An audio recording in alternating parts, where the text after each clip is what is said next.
Shut up and sit down.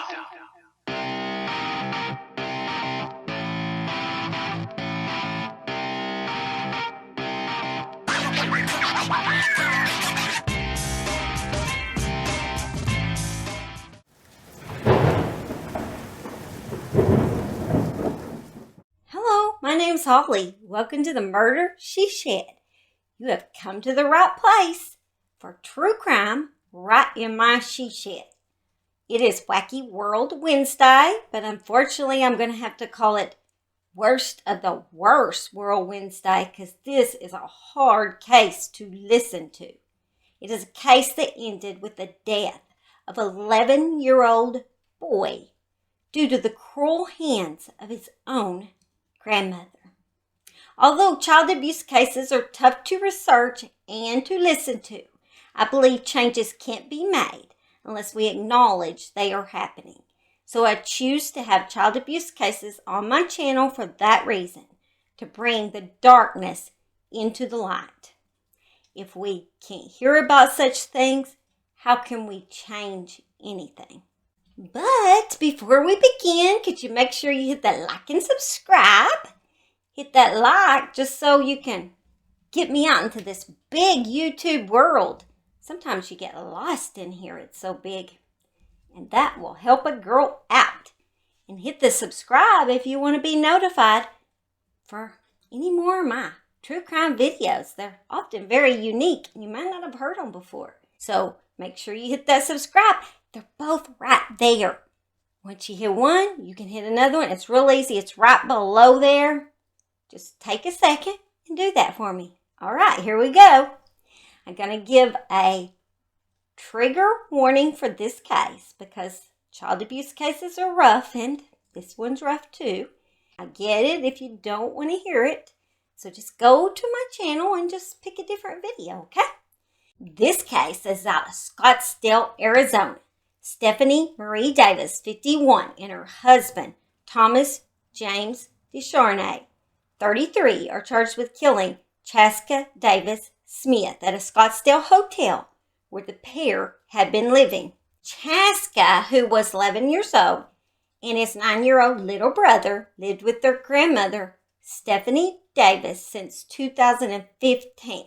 On this particular day, January 30th, at 4:45 p.m., Stephanie's husband, Thomas, called 911 to report that Chaskah had been found not breathing and unresponsive in the bathtub.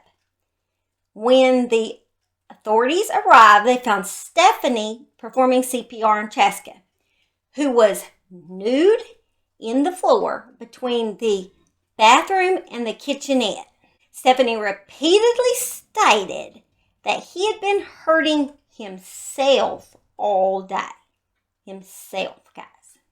Emergency professionals on the scene noted a contusion injury to the left side of Chaskah's forehead and a laceration injury to his penis. Chaskah's 9-year-old half-brother had also been living in the hotel room with them as well and had facial injuries that included bruising around his eyes. First responders removed a half-liter of water from Chaskah's body as they scrambled unsuccessfully to save the little child's life. He was pronounced dead at 6 p.m. by medical staff. Stephanie tried to explain her grandson's condition by saying he had struck himself in the forehead with a wrench, that he also cut himself at his penis with a paring knife while the family was watching TV earlier that day. She told police that she then hid the wrench so that the child could not get it once again. Sounds to me as if she hid the wrench so perhaps authorities couldn't find it. Allegedly, she's innocent, guys. Allegedly. Okay? I gotta say that. But something smells fishy there. She said she had later heard exclamations of ow, ow, ow coming from the bathroom. Stephanie then said she discovered the paring knife in a wastebasket. So she washed it off in the sink. Yeah, she washed it off. Can't imagine why. Neither Stephanie nor Thomas sought any manner of medical attention for Chaskah. She then stated he wanted tubby time. My boys were 11. They're grown now. But when they were 11, they would have said, "Why are you calling my bathtub tubby time?" Did the grandma really call the bathtub tubby time? Something sounds weird there to me, too. I don't know what's up with that.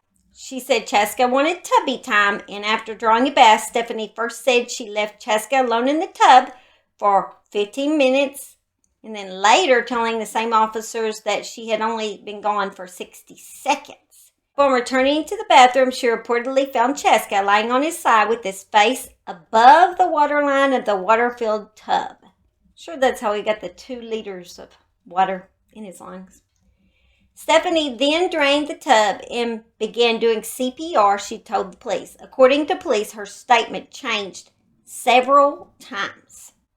Thomas told police he had been in and out all day, running errands at Walgreens, but he was present in the hotel during the incident. Thomas also told investigators a very different version of these events than Stephanie did. He said over the past few months, Stephanie had become more physically and verbally abusive towards the boys. She had been calling both the boys cruel and hurtful statements like worthless piece of crap, lower than dirt, you're a dog.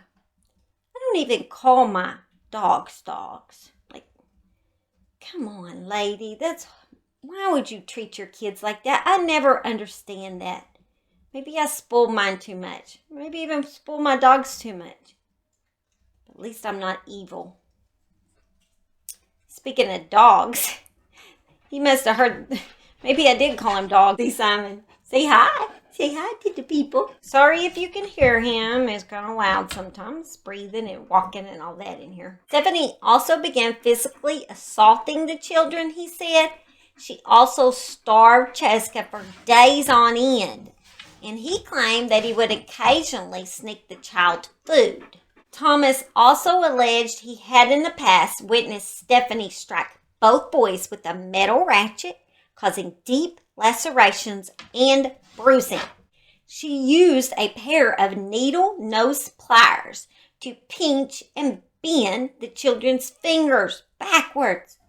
That has got to be painful. She also struck them in the head with a wooden broom handle. Although he knew what his wife was doing was illegal, he told cops he never tried to intervene and never reported the assault to authorities. Sorry I got red. I was oil painting. January 30th, he said he arrived at the hotel room about 3:15, and he heard what he thought was animal whimpering. In fact, he said it was Stephanie allegedly assaulting Chaskah in the bathroom. Thomas told police that Stephanie had hit the boy in the head with the metal ratchet at least 3 times, then instructed him to clean up his own blood from the floor. I'm just going to say trigger warning to the dudes out there. I am so sorry. This sounds painful. Thomas also informed investigators that Stephanie had used a knife to cut a portion of skin off the shaft of Chaskah's penis after becoming upset about his bedwetting problem. That is torturous, y'all. Wow, that's evil lady right there. Because he suffered from multiple wounds that frequently bled because of Stephanie, allegedly. Stephanie forced Chaskah to sleep in the bathtub approximately 4 days a week so that blood did not get all over the room. Thomas also said that after the incident, he went into the bathroom where he seen Chaskah laying there in the tub with blood coming from his head, blood coming from his penis, and blood-tinged water in the bathtub. He did say he'd give him a few paper towels and told him to press the paper towels up against his head. The next day, investigators searched the hotel room. They discovered blood in the bathtub. a socket wrench hidden under a bloody mattress. Wonder why. A broomstick outside the bathroom and a pair of needle-nose pliers above the refrigerator. Cops also found a trash bag containing what appeared to be human hair and, guys, an animal shock collar, even though they had no pets. And on the human hair, it's also reported that when the boys tried to run from her, she would often pull their hair. Unsure why she would save that hair. Really weird. Thomas, Stephanie's husband, is not related to the children. She married him after her husband passed away. Davis had sole custody of Chaskah and his half-sibling. The victim's mother is reportedly a suspect in a homicide involving Stephanie's son. And the victim's father is in out-of-state prison for child molestation. The poor boys didn't have a chance. Horrible.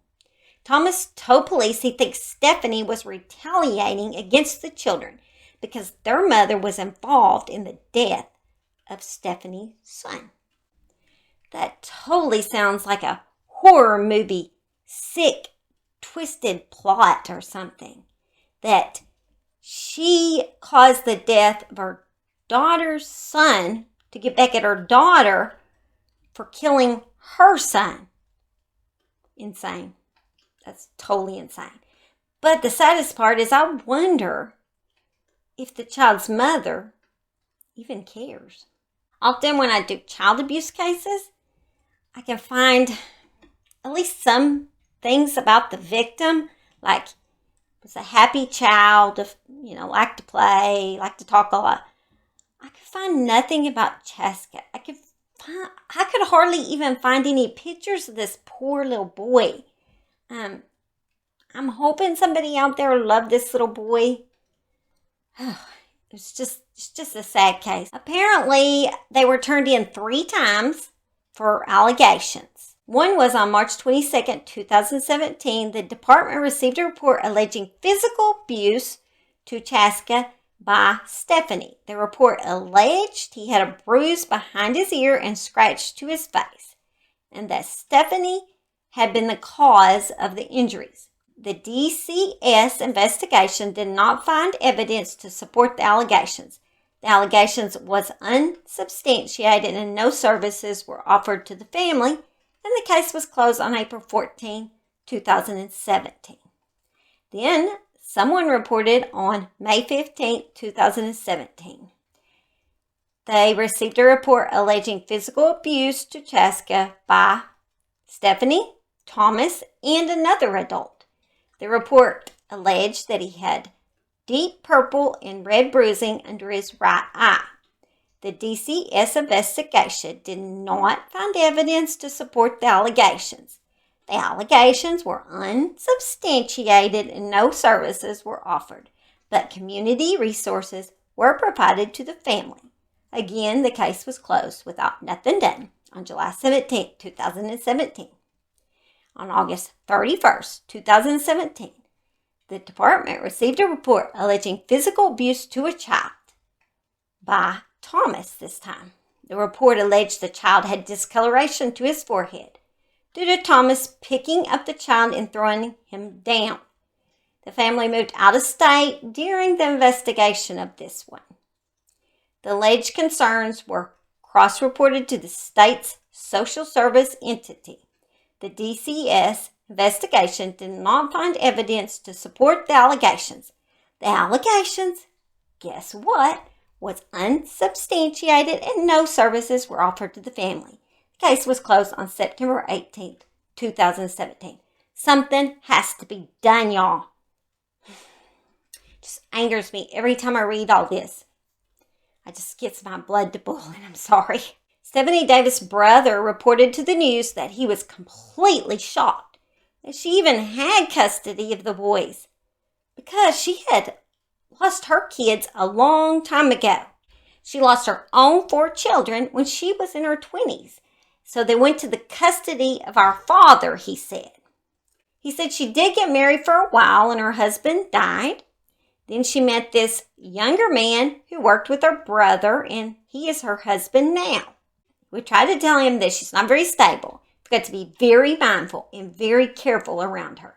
She's a very chaotic mess, he said, claiming that his sister, whom he described as having endured frequent bouts of homelessness, once moved into a family friend's vacation cabin and refused to leave until the homeowner went to court.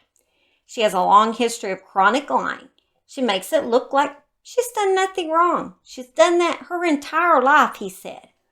Her family has been distancing themselves from her for a while and had no idea she even had her grandkids.